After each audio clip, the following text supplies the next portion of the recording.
जय हिंद साथियों, आप सभी लोगों का आपके अपने YouTube channel unique classes with Sonu channel में तहे दिल से स्वागत है। आज की इस वीडियो में हम लोग पढ़ेंगे सामाजिक विज्ञान कक्षा 10 पहला चैप्टर यूरोप में राष्ट्रवाद का उदय। और इस चैप्टर को हम लोग पूरे डिटेल से और इसी वीडियो में पूरे चैप्टर को समाप्त करेंगे। पहले हम लोग बहुविकल्पीय प्रश्न पढ़ेंगे, फिर लघु उत्तरीय पढ़ेंगे, फिर दीर्घ उत्तरीय प्रश्न पढ़ेंगे। तो यहाँ से आपका ये चैप्टर आज कंप्लीटली रिवीजन हो जाएगा। क्यों रिवीजन? क्योंकि हमने इसको एक एक क्वेश्चन अलग से पूरे डिटेल से पढ़ चुके हैं। तो आइए स्टार्ट करते हैं आज का महत्वपूर्ण सेशन। यदि आपको वीडियो अच्छा लगे तो शेयर, लाइक और सब्सक्राइब जरूर कीजिएगा। आइए स्टार्ट करते हैं बहुविकल्पीय प्रश्न से। पहला प्रश्न, यंग इटली सोसाइटी की स्थापना, यंग इटली सोसाइटी के संस्थापक कौन थे? मैजनी। यंग इटली सोसाइटी के संस्थापक कौन थे? मैजनी। फ्रांस की क्रांति कब हुई थी? 1789 ईस्वी में। फ्रांस की क्रांति कब हुई थी? 1789 ईस्वी में। राष्ट्रवाद का प्रारंभ किस देश से हुआ था? फ्रांस से। राष्ट्रवाद का प्रारंभ किस देश से हुआ था? फ्रांस से। इटली का एकीकरण किसके नेतृत्व में किया गया था? ज्यूसेप्पे गैरिबाल्डी। इटली का एकीकरण किसके नेतृत्व में किया गया था? ज्यूसेप्पे गैरिबाल्डी। पुनर्जागरण का युग का अभ्युदय किस देश से हुआ था? इटली में। पुनर्जागरण युग का अभ्युदय किस देश में हुआ था? इटली में।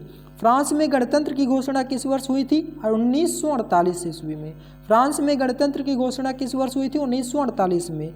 1848 में फ्रांसीसी राज्य क्रांति के फलस्वरूप गणतंत्र की स्थापना हुई थी। फ्रांस की क्रांति की मुख्य भूमिका किस वर्ग की थी? मध्यम वर्ग की थी। फ्रांस की क्रांति की मुख्य भूमिका किस वर्ग की थी? मध्यम वर्ग की थी।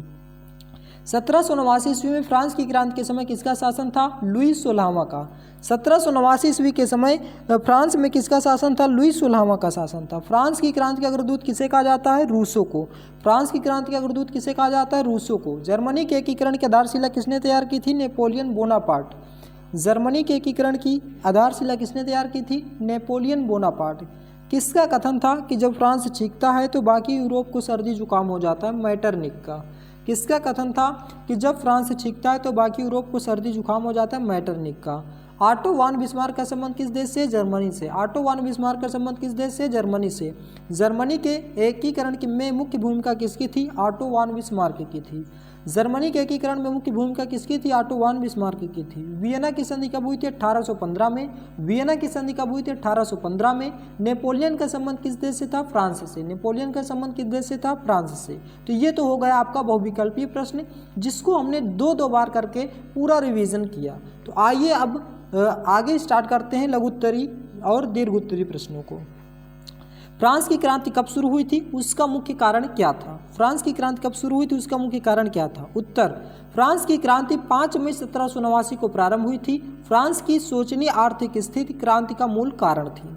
लुई 16वें की फिजूल खर्ची से राजकोष खाली हो गया था तथा देश आर्थिक रूप से दिवालियेपन की कगार पर था।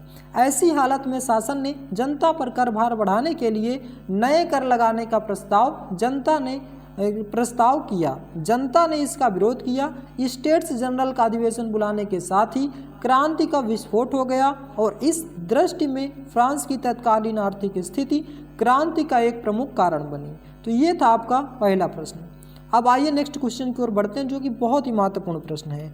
ऑटो वान बिस्मार्क को जर्मनी के एकीकरण का जनक क्यों कहा जाता है? 2 कारण लिखिए।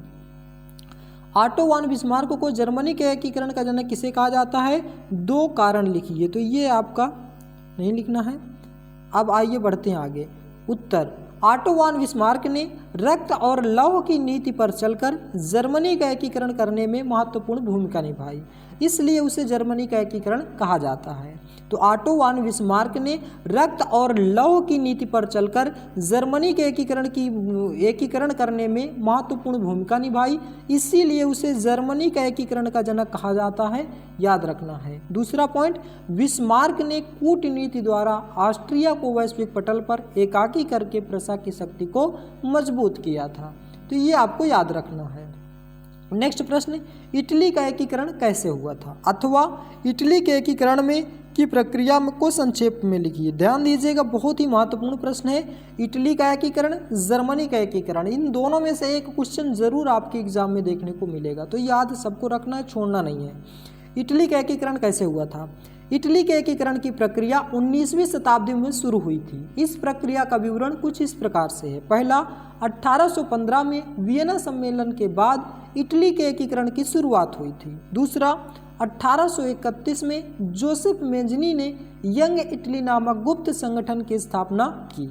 मेजनी इटली के एकीकरण को जनक कहा जाता है। मेजनी को इटली के एकीकरण का जनक कहा जाता है।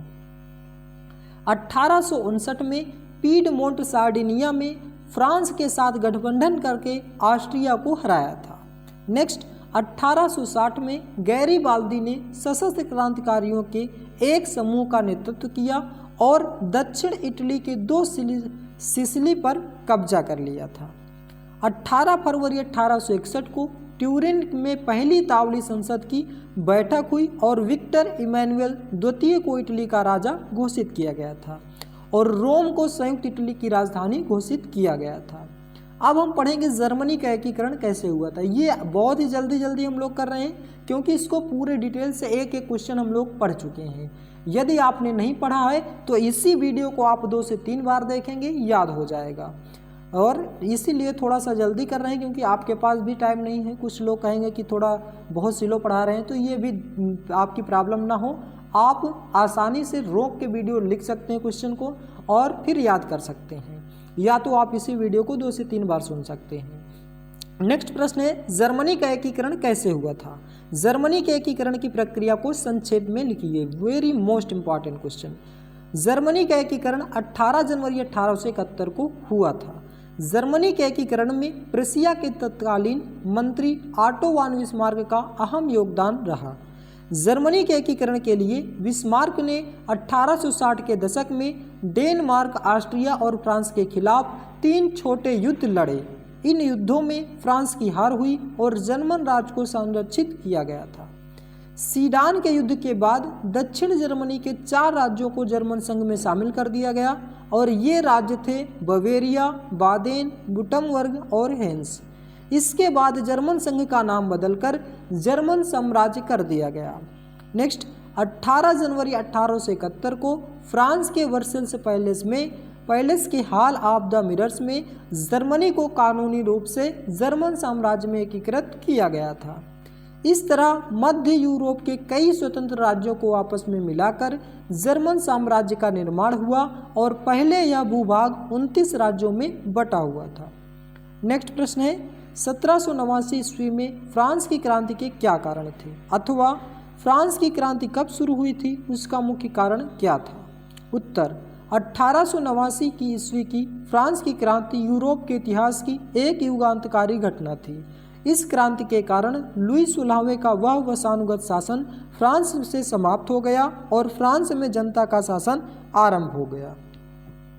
पहला, स्वतंत्रता पर प्रतिबंध। फ्रांस के लोगों को किसी भी तरह की स्वतंत्रता प्राप्त नहीं थी। धार्मिक स्वतंत्रता पर प्रतिबंध था।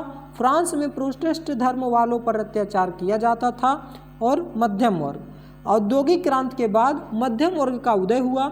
इस वर्ग में व्यापारी, उद्योगपति, वकील, डॉक्टर, लेखक, पत्रकार, निम्न सरकारी पदाधिकारी आदि थे। फ्रांस का मध्यम वर्ग महत्वाकांक्षी था और कुलीन वर्ग को अपना शत्रु मानता था।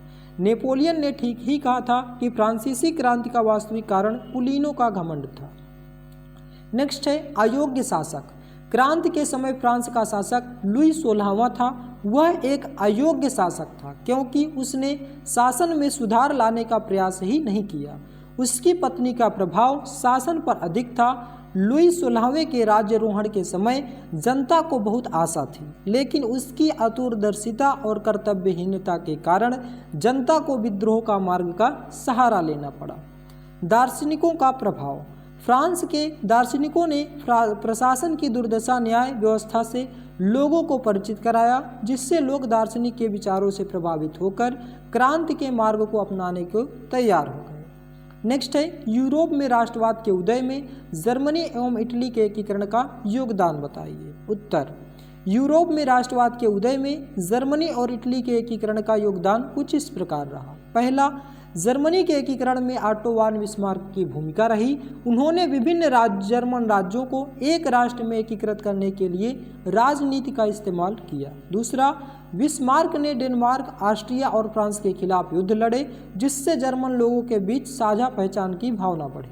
तीसरा, इटली के एकीकरण में यूसेफ गैरीबाल्डी और काउंट कैमिडो डी कैवूर जैसे लोगों का योगदान रहा। इनके प्रयासों से 1861 में अलग अलग इतालवी राज्यों को इटली के साम्राज्य में मिलाया गया। जर्मनी और इटली के एकीकरण ने यूरोप भर में राष्ट्रवादी आंदोलनों को बढ़ावा दिया। इन आंदोलनों से ही राष्ट्रीय पहचान और आत्मनिर्माण की इच्छा का प्रदर्शन हुआ। जर्मनी के एकीकरण से यूरोपीय समुदाय का विस्तार पूर्व की ओर हुआ और जर्मनी और इटली के एकीकरण के पीछे राष्ट्रीयता की भावना का अहम योगदान रहा।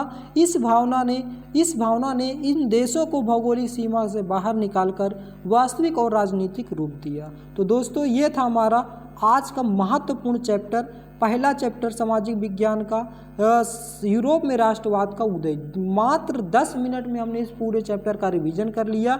दोस्तों, आज से ही आपको एक टारगेट रखना है 90 प्लस का। अगर आप 90 प्लस का टारगेट रखते हैं तभी आप अच्छा स्कोर कर पाएंगे और इसी के हिसाब से आपको मेहनत करनी है। 90% से कम आपको नहीं लाना है, ध्यान दीजिएगा, क्योंकि हमारे पढ़ाई स्टूडेंट भी काफ़ी परसेंटेज 85, 86 ले आ चुके थे।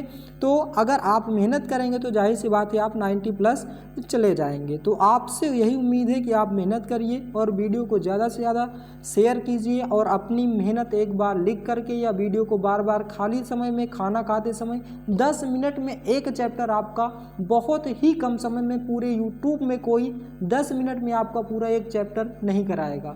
वो भी ये क्वेश्चन ऐसे हैं जिनसे एग्ज़ाम में क्वेश्चन पूछे 100% जाएंगे। तो ये था आज का वीडियो। आज का वीडियो बस यहीं तक। यदि आपको वीडियो अच्छा लगा हो तो वीडियो को शेयर, लाइक और चैनल को सब्सक्राइब जरूर कीजिएगा। जय हिंद, जय भारत।